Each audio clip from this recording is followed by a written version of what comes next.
I wanted to talk really quickly about this movie I've been coming back to over and over again over the years. And for anyone who's familiar with classic Hollywood movies, just movie history in general, especially like Hollywood movies, you know about this movie. It's The Treasure of the Sierra Madre. I think it might be like the mother of all Hollywood adventure movies.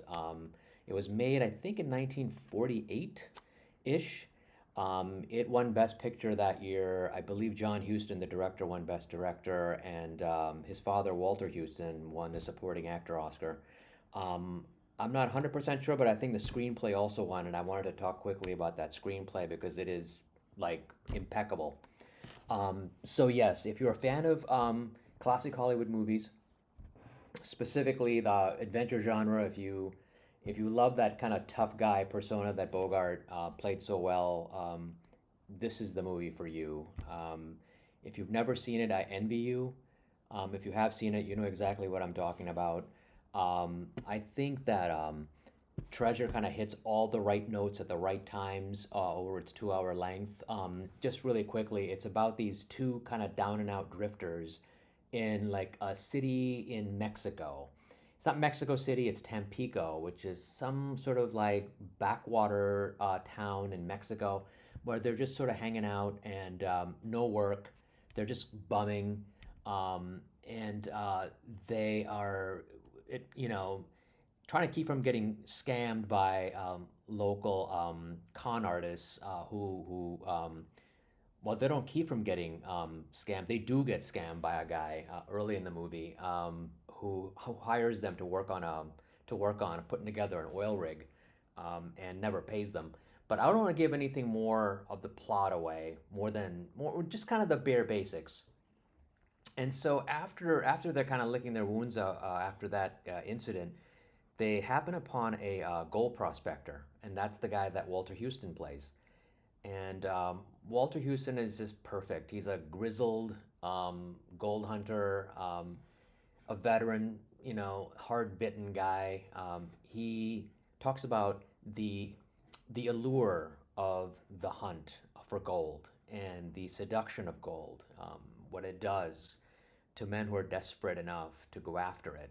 So they kind of make this pact, the three of them, meaning Fred C. Dobbs, his compadre, whose name is Curtin, and the gold prospector.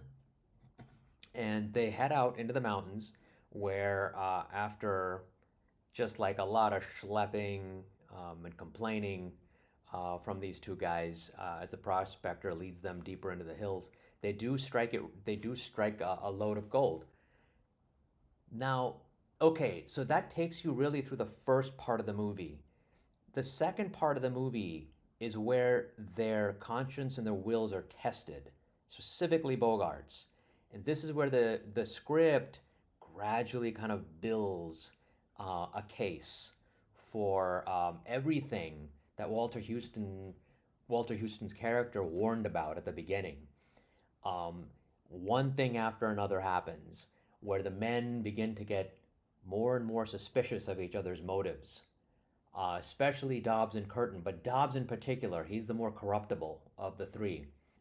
Like halfway through the movie, it quickly becomes a study in how like this guy's greed threatens to unravel the whole operation, and kind of what happens when you're taken to that very edge of your conscience between protecting your this lust for wealth and the gold, and doing right by your fellow man. So that's kind of how the film builds, and the screenplay is fast. I mean, it doesn't let up. So once you're with these guys, you just go, and there's no stopping this train. Um, so, and then the last part, after all of this turmoil has happened, the men have struck it rich. You're gonna see like the unraveling in the third act, which is what Houston does to a T, to the final shot of the movie. So I just wanted to talk a little bit about Treasure because it's such a special film, and the reason is I think the characters are just so appealing. Um, it's one of Bogart's best performances, one of his most remembered roles after like Casablanca. You're gonna probably think of Treasure as this sort of hard-bitten, like corruptible drifter turned gold digger. And what happens to the guy when really the law of the jungle takes over? Later you get in the movie. But I love these characters. I think you're gonna love them too. Um, and one final thing I'll say is John Huston, he builds the film as an adventure story, right? It's like it's a his concern really is getting from point A to point B to point C. So it's a very much of a machine. But because these characters are so richly, vividly drawn, you just want to hang out with them. You remember them after the movie's over, especially Bogart, and you just kind of want to go back and rewatch it, which is what I've been doing a lot of over the last several years. And it's not really so much because of the plot. In fact, one sign of a great movie is as you're watching it, you're like, you begin to think in your mind, I wish that character hadn't made that choice because then maybe things would have gone better for them. Or they shouldn't, they really shouldn't have taken that turn. Um, and that's a sign, I think, of a screenplay that really, really hits its marks, is when you begin to kind of almost invent a new story in your head where things you wish they had gone better for these guys.